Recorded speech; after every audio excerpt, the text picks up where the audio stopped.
We are very dainty fairies. Anybody? Nobody?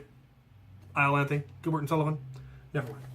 Alright, so what we have here is Naida's Epic Adventure Ship from the Lego Elves line, which I knew existed, but only kind of on the periphery because it was pastel, and what was I going to do with pastel? But I've always wanted to have elves in my kingdom thing world, as it were, and there was plans at one point to be a big elven kingdom in tall trees and all of that, but the table wasn't big enough when I moved into this house, so they got lost. But someday.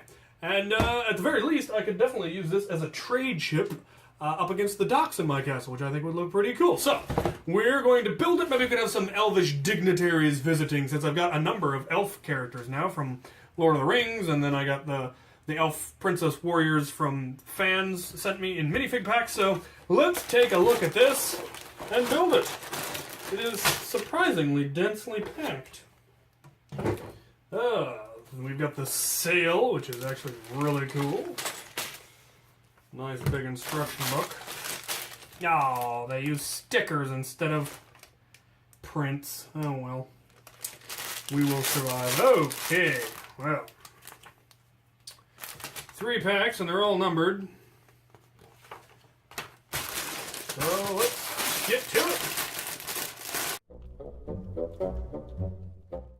Well, we start off with our strangely tall Polly Pocket looking minifig thing. I'm curious about one little detail though.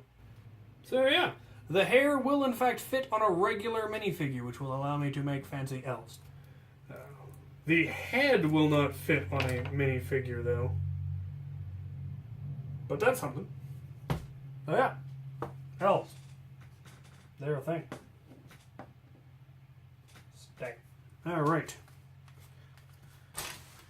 She's supposed to be holding some little watery token looking thing, apparently. There we go. And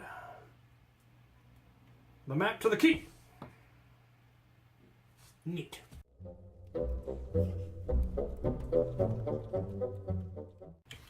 That's actually really neat. It's a little giant scallop that holds the key and has a little gem on a bit of grass. But they've used a rubber Technic double axle piece to create a snapping closed effect. That is actually kind of cool. I like that. Well done. Alright, now we start the hull of the ship.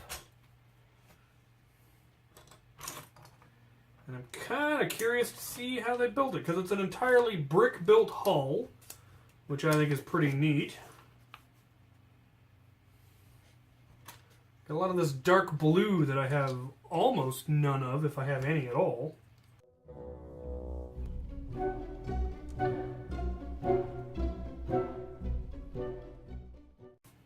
Alright, well that's the end of bag 1. Couple of spare parts, always lovely. Alright. Bag number the second one. Right, we have a second elf with fancy elf hair. And a little blue, purple thing, and a cup.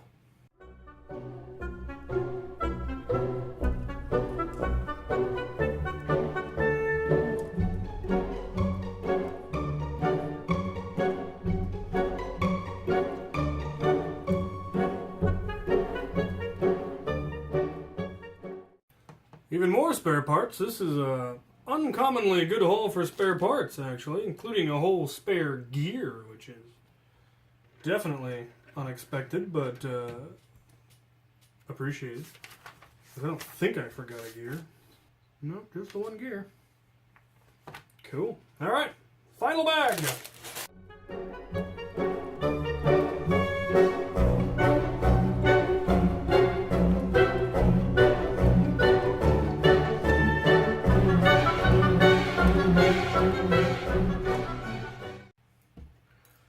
I'm fairly certain this is the most extra parts I have ever gotten in any set in all my years. There's usually 1 or 2, not 15. That is That's really cool.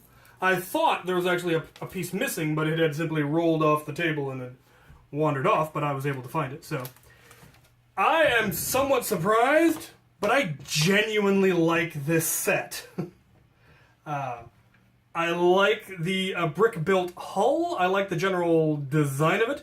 I think it's actually really neat that they have kind of a steering for the sail. The gear system in there makes that little wheel turn, or rather, the wheel makes the sail turn, and that is an absolutely unnecessary and really cool little feature, that it actually has a steerable sail. I actually really like a lot of the details. I like the general construction. It's solidly built, which was something that was kind of missing from LEGO there for a while. But it is solidly built, and I like the color scheme, and I like the general shape of it all. I definitely agree with Sparky that it needs to have actual LEGO figure elves added instead of these, though they're not entirely... I mean, they're not absolutely out of proportion with... elf down!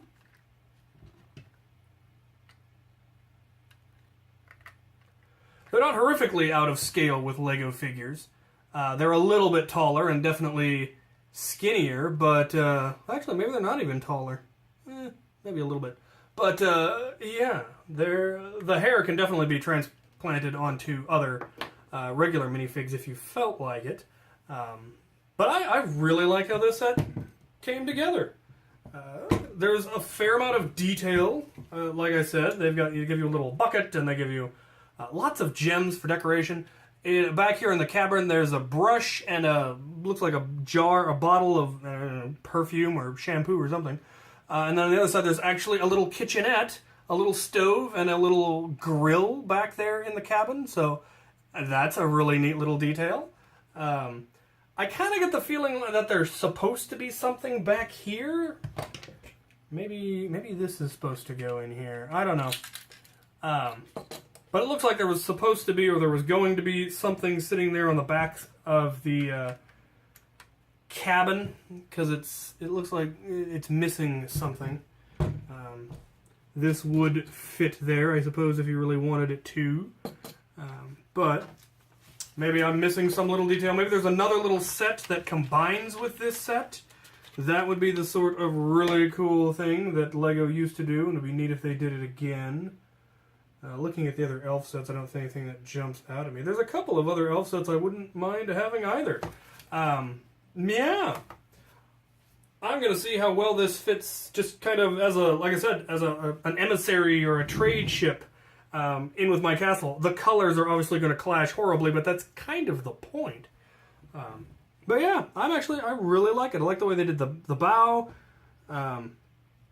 And I like the details that they have back here on the stern with all sorts of little filigree bits, and the spyglass is really nicely designed. I really like that. That will quite possibly end up in my wizard's tower, given how svelte it is. Or I can build one similar using different colors now that I have the basic design. I might be able to do it in either brown or black. Maybe both. But I really like the way they made that.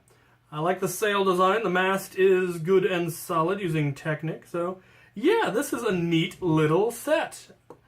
I like the big key. I'm sure there's clearly some sort of a complicated story here that I don't know. With all the different elves, they've got all the different elements, kind of, it looks like. Fire, earth, water, air, all of that. Pretty cool. And apparently a human character as well. I'm sure there's some sort of you can go to their website. That's probably where the actual story is. Yeah. I think it's really cool. Thank you so much, Sparky. Do feel free to send me any LEGO sets you want. Any of you, absolutely welcome. There is no LEGO set you could possibly send me that would annoy me or upset me, and that I would not utterly geek out about like a little kid forgetting, because I love all things LEGO. And yeah, this is going in the castle one way or another. I'm going to go put it there right now. So, if you have any comments, questions, concerns, ideas, suggestions, things you want to see me build, put it in the comment section. And as always, thank you for watching.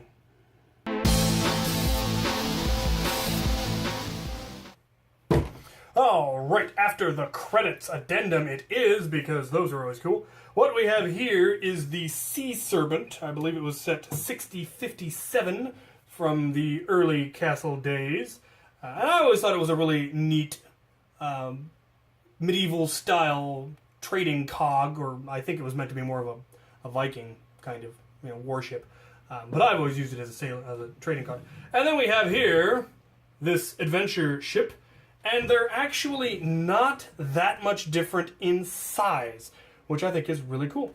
And this one does in fact fit on the docks of my castle quite nicely, I feel.